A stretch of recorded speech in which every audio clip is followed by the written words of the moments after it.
अ, साथियों, आज मैं आपसे कुछ डिस्कस करना चाहूँगा जो एक मेरा बहुत बड़ा संस्मरण है।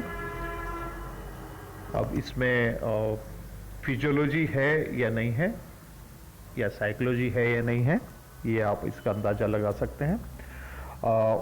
Miles to go before I sleep, ये हमारे जो 7वीं या 8वीं कक्षा के अंदर एक पोएम थी जो सर ने बहुत अच्छी तरह से हमें समझाई थी।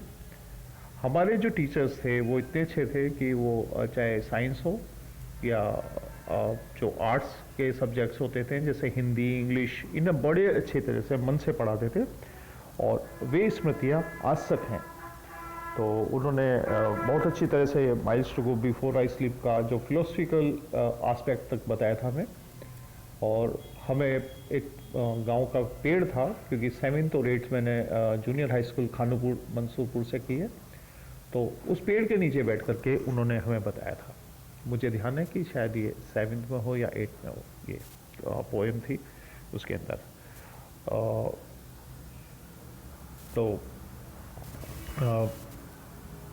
तो ये एक बहुत बड़ा मेरे फिलोसफी का टाइम रहा है कि मैं इसको हमेशा ध्यान रखता हूँ। और वैसे तो बहुत लिटरेचर मैंने पढ़ा है, और प्रशासन में जाने के बाद तो बहुत सारा मन करता था कि हम लिटरेचर को पढ़ें।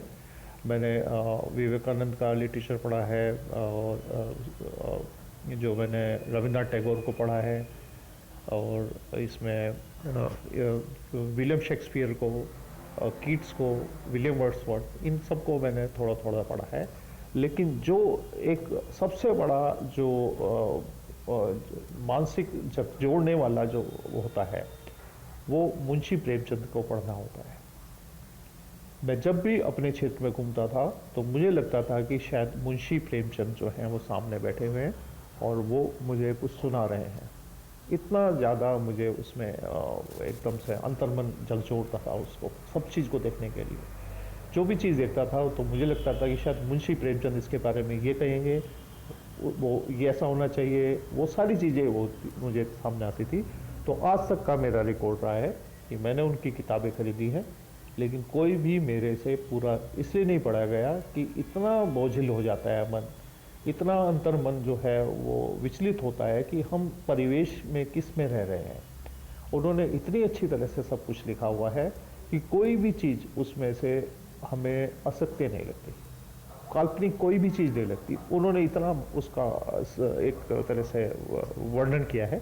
ये मेरा अपना व्यक्तिगत व्यू है। किसी का व्यू अलग भी हो सकता है, लेकिन मेरा जो सच ये है कि मैं उसको अभी तक नहीं पढ़ पाया। वॉर एंड पीस मैंने पढ़ा है, वो भी मुझे अच्छा लगा। और मैंने टैगोर के और टॉलस्टॉय की कहानियाँ भी पढ़ी हैं, वो भी मुझे अच्छी लगी हैं। उनमें मुझे इतना जो वो समझ नहीं आया, लेकिन जो मुंशी प्रेमचंद है व्यक्तिगत तौर से, उनका लेखन पढ़ने की मैं क्षमता अपने अंदर डेवलप करूँगा, क्योंकि अभी वो मुझे बहुत ही ज़्यादा वो करते हैं। ऐसा लगता है कि जैसे समाज में वो ही सब कुछ घट रहा है जो उन्होंने लिखा है, उसमें कोई बदलाव अभी तक नहीं हुआ है। तो एक वाकया मैं आपसे डिस्कस करना चाहूँगा। एक खबर छपी थी सेवा के साथ साथ आर्थिक समर्पण, जिसमें मुझे पता लगा कि मैंने अपने वेतन में से लगभग 97,000 रुपये अपने मुख्यमंत्री सहायता कोष, प्रधानमंत्री सहायता कोष या अन्य व्यक्तिगत सहायता के रूप में मैंने समर्पित की है। और उसी के साथ एक जो झकझोर देने वाली खबर जो छपी है, जिस पे आज भी मेरे रोंगटे खड़े हो जाते हैं पढ़ करके, खाने को मुंह और त्यागने को कुछ भी नहीं। कुदरत की भूल और जीवन का संकट। ये हरीश नाम का बच्चा है जिसकी फोटो है इसमें, और उसका जो समस्या ये थी कि उसका आहार नल संपूर्ण नहीं था, एलिमेंट्री कैनाल उसकी कंप्लीट नहीं थी, उसका जो है मल त्यागने का द्वार नहीं था। और उसकी जगह आप इस फोटो में देखेंगे तो एक कट बना रखा था, वहाँ से वो मलत्याग करता था। तो कितना दयनीय और कितना दुखद वो होता होगा उस बच्चे के लिए। और उसका जो आर्थिक पक्ष ये था कि उसका परिवार यदि बीपीएल में होता तो इलाज और ऑपरेशन वो फ्री में हो जाता, क्योंकि वो बीपीएल में नहीं था, बिलो पॉवर्टी लाइन में नहीं था, गरीबी की रेखा से नीचे नहीं था, तो इसलिए उसका इलाज फ्री होना संभव नहीं था। और हो सकता है कि आसपास के लोग भी इस अवस्था में नहीं हो कि जो उसकी सहायता कर सकें, आर्थिक सहायता कर सकें, अन्यथा उसका इलाज हो जाता। तो वहाँ पर उसके लिए पैसे जोड़ने की बात चल रही थी, जो खबर में छपी है वो कोई 500 रुपये, कोई 1000 रुपये, 4000 रुपये, जबकि उसका खर्चा जो था वो 1.5 लाख रुपये बताया गया है। और इस बारे में मैंने वहाँ के तहसीलदार साहब से बात की कि इसका कुछ उपाय हो सकता है, नहीं हो सकता। उन्होंने बताया कि वो उन्होंने सर्वे तो कराया है, वो एक बार और देखेंगे, और वो उसमें बीपीएल वाले उसके अंदर जो उसके मापदंड है उसमें नहीं आ पा रहे हैं। तो मेरे सामने अब एक बहुत बड़ा प्रश्न चिन्ह था, क्योंकि मेरी खबर के साथ साथ ये खबर छपी थी और बिल्कुल साथ में, मतलब ऐसा लग रहा था मुझे जैसा मैं और मेरा पड़ोसी, मैं खुश हूँ, मैं बड़े मज़े से अपना एंजॉय कर रहा हूँ, और वो इतना दुखी है कि उसको हंसते हुए भी दुख हो रहा है। तो एक बहुत ही ज़्यादा एक पैराडॉक्सिकल सिचुएशन मेरे सामने थी, विरोधाभासी अवस्था से गुजर रहा था मैं, कि मेरे पास बहुत सारे संदेश आ रहे थे लोगों के कि आपने अच्छा किया है, बहुत अच्छा काम किया है, और शाबाशी मिल रही थी, लेकिन उसके साथ साथ मेरा अंतर्मन जो है उस खबर के ऊपर था जिसके बारे में अक्सर कोई बात नहीं कर रहा था कि भाई ये भी खबर है, हमें ये करना चाहिए, वो बात सामने नहीं आ रही थी। एक बार तो मैंने ठाना कि मैं अपने सैलरी पर लोन लेकर के उसकी मदद करूं, या फिर मैं अपने घर से पैसा मंगा लूं। तो उस समय मैंने अपने अकाउंट में देखा तो शायद 30-35 हज़ार रुपये मेरे अकाउंट में थे उस समय, मुझे कुछ याद है, क्योंकि अधिकतर मैं अपना बचत को समर्पित कर देता था। मैं अपना सिद्धांत लेके चला था कि मुझे अपनी सैलरी इस अकाउंट से इस पैसे से ज़्यादा नहीं रखनी है, कभी भी मुझे अपना वेतन अपने अकाउंट में इससे ज़्यादा नहीं रखना है, मुझे ये मैंने अपने मापदंड बनाए हुए थे और मुझे समर्पित करना है। तो मेरे सामने समस्या थी। तो उसके बाद मैंने उस पत्रकार को बुला करके अपने जो सैलरी मुझे मिली थी 12,000 थी वो उस समय, वो मैंने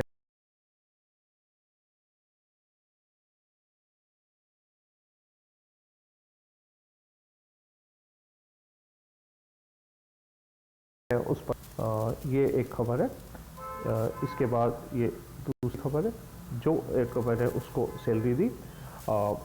तो वहाँ पर क्या हुआ था कि हमारा इंस्पेक्शन था तहसील का, मुझे याद है कि मैंने बांसवाड़ा में ज्वाइन किया था 26 अक्टूबर 2006 को, और वहाँ से मुझे मैंने अपने लिए तहसील आनंदपुरी उप तहसील थी उस समय, वो मैंने चॉइस की, क्योंकि मेरा सिद्धांत ये रहा है कि मैं उस जगह पर रह करके काम करना चाहूँगा जहाँ पर कोई रहना पसंद नहीं करता और जहाँ पर हार्डशिप बहुत ज़्यादा है। क्योंकि हर एक की मानसिकता यह है कि हम मेट्रो में रहेंगे, हम ऐसे उसमें रहेंगे जहाँ पे फ्लो होता हो, लेकिन ऐसी जगह पर जहाँ हमारे देश के अंदर बहुत ज़्यादा पिछड़े हालात हैं, वहाँ कोई अक्सर रहना पसंद नहीं करता। तो वहाँ पर व्यक्ति कितना पीड़ित होगा आप अंदाज़ा लगा सकते हैं। तो मेरा जो मुख्य उद्देश्य है उस जगह जाने का था। हालांकि मुझे बांसवाड़ा में वो रखना चाहते थे, लेकिन मैंने मना कर दिया कि मैं घर चला जाऊँगा वापस, मुझे जब वहाँ पर जगह खाली है तो मुझे वहाँ पे भेजिए, यदि वहाँ पर कोई है तो फिर मैं बांसवाड़ा के लिए तैयार हूँ। लेकिन वहाँ कोई रहना पसंद नहीं करता था, तो इसलिए मुझे वहाँ पर आराम से पोस्टिंग मिल गई। तो 2 दिसंबर को 2006 को हमारे तहसील जो बागीदोरा लगती थी उसमें डिविजनल कमिश्नर साहब का इंस्पेक्शन था। तो वहाँ पर मुझे रहना जरूरी था प्रोटोकॉल के लिए, लेकिन मुझे बुखार हो चुका था, क्योंकि मेरा जो सामान था, मैंने कोटड़ा तहसील से मेरा ट्रांसफ़र हुआ था, तो वहाँ पर सामान मेरा मैं लेकर के नहीं आया था।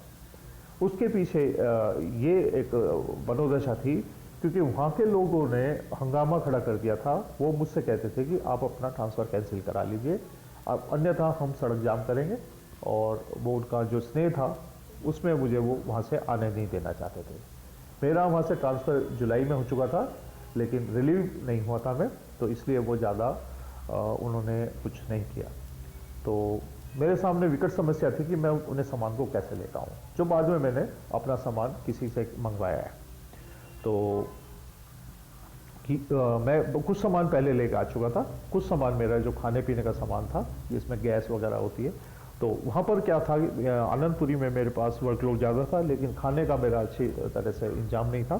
तो वहाँ पर मैं कमज़ोर भी हो चुका था, मुझे कमज़ोरी आ चुकी थी, और मैं समस्या में था, क्योंकि कोरला में लोग बाग कह चुके थे कि आप सामान यदि लेकर जाओगे तो हम रास्ते जाम कर देंगे। तो उस बात को अवॉइड करने के लिए मैंने गुपचुप तरीके से वहाँ से मैं रिलीव हुआ, और मैंने फिर वहाँ से प्रॉमिस किया कि मैं थोड़ा सा काम करने के बाद वहाँ पर वापस आऊँगा। वो मैंने कभी नहीं किया, क्योंकि मैं जॉब छोड़ चुका था 2008 में। तो 2006 दिसंबर की बात ये है।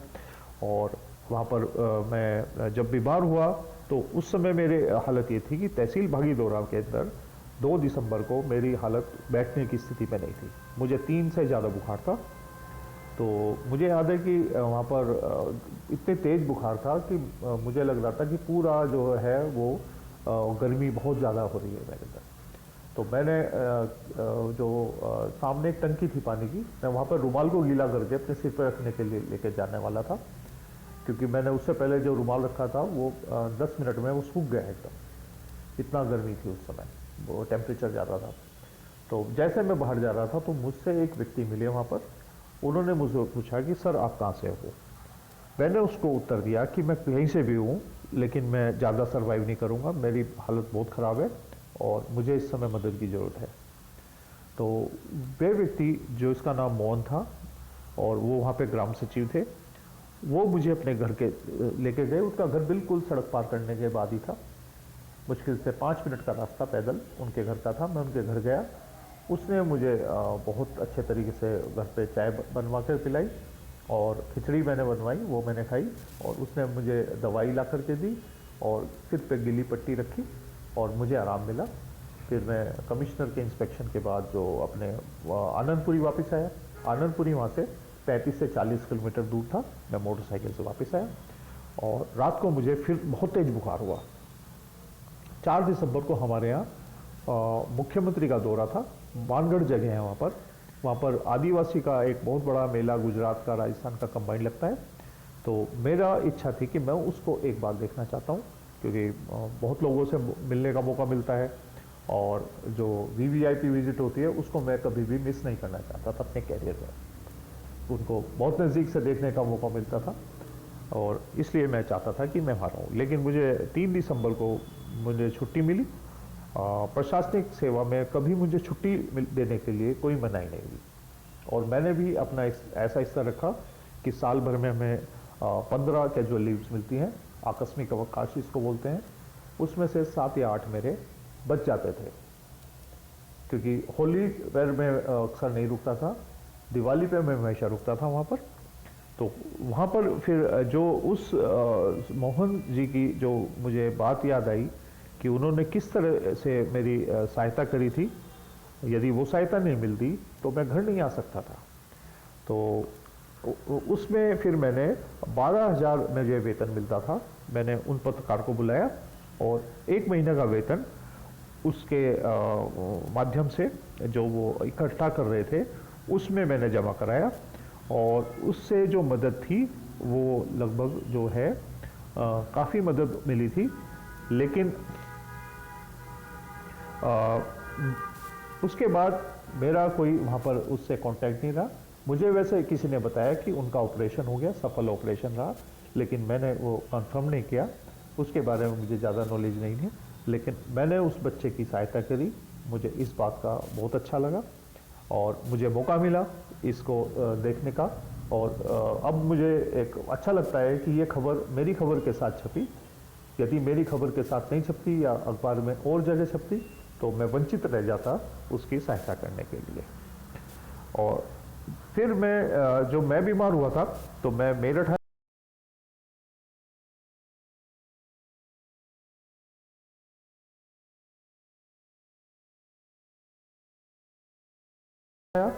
मैंने अपना जो बुखार था मुझे, मेरा जब ब्लड चेक हुआ तो मेरे अंदर जो प्लेटलेट्स थी वो सिर्फ 40,000 थी, जबकि ये सामान्यतः 1.5 लाख से 4 लाख के बीच में होनी चाहिए। और जो दूसरा ब्लड रिपोर्ट आया उसके अंदर और भी कम 25,000 जा चुकी थी। तो मुझे फिर हॉस्पिटलाइज कराया गया मेरठ पे। शुरुआत में 2 हॉस्पिटल ने मना कर दिया था एडमिट करने के लिए कि आपकी हालत जो है वो ज़्यादा नाजुक है, तो इसलिए हम आपको एडमिट नहीं करेंगे। उसके बाद में वहाँ पर एक मेरठ में डॉक्टर हैं, डॉक्टर प्रवीण पुंडीर, उन्होंने एम्स दिल्ली से MBBS किया है। मुझे उन पे बहुत भरोसा है। मैंने अपने भाई से कहा कि आप उससे मिल लीजिए एक बार डॉक्टर से, वो जैसा कहेंगे वो फिर होगा। तो उन्होंने फिर मुझे हॉस्पिटल में एडमिट किया, ट्रीटमेंट चला मेरा, और डेंगू और मलेरिया मुझे दोनों एक साथ निकले। तो बहुत सीवियर था ये कॉम्बिनेशन, और मोहन जी की वजह से मैं बच पाया। वो एक मसीहा की तरह मुझे मिल गए, और मैंने उसी परंपरा को आगे बढ़ाते हुए हरीश की मदद की, और इसी तरह से मदद आगे चलती रहेगी। मैं हमेशा तन, वेतन और वतन, इनमें सबसे कम वेतन को वेटेज देता हूँ, वतन को मैं सबसे ज़्यादा वेटेज देता हूँ। ये वेतनिक होना और अवैतनिक होना, इससे कोई फर्क नहीं पड़ता। हम एक बार अपने दिमाग में सोचें कि हमारा जो वेतन का स्रोत क्या है। So what is the source of our salary? Consumers, जिनके टैक्स से हमें पैसा मिलता है, और वो पैसा हमारा सैलरी में आता है। तो यदि सभी वेतनिक होते, हमारी जगह वो होते, तो हम उनकी जगह कंज्यूमर्स होते, बस इतना अंतर है। तो हर एक आदमी हमारे राष्ट्र में सेवा कर रहा है, चाहे वो वेतनिक है या वेतनिक है। मुझे एक वेतन भोगी होने के कारण अपनी जिम्मेदारियों का और एहसास हुआ, तो हम ने सहायता की। लेकिन जरूरी नहीं है कि सैलरी लेने के लिए, क्योंकि वहाँ के जॉब छोड़ने के बाद भी मैंने अपनी सहायता को लगातार रखा है। जिसकी मदद जिस स्तर से हो सकती है मैंने वो मदद की। मुझे कोई अंतर नहीं पड़ा कि मुझे वेतन मिल रहा है या नहीं मिल रहा है। मेरे पे जितना भी संकट आया है, मैंने कभी उस संकट को अपने ऊपर हावी नहीं होने दिया।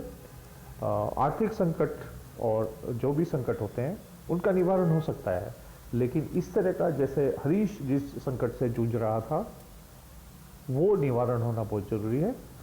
उसकी मदद करने में यदि मुझे अपने 12,000 का समर्पण करना पड़ा, तो मैं अपना सौभाग्य मानता हूँ इसको, कि मुझे सैलरी मिल रही थी, मैंने कर दिया, और ऐसे ही मैं करता रहूँगा। तो अब आपको वही आपके परिणाम के लिए शुभकामनाएं, और आशा है कि आपका परिणाम अच्छा रहेगा, सभी का अच्छा रहेगा, और आप जो हैं आगे बढ़ते चले जाएंगे।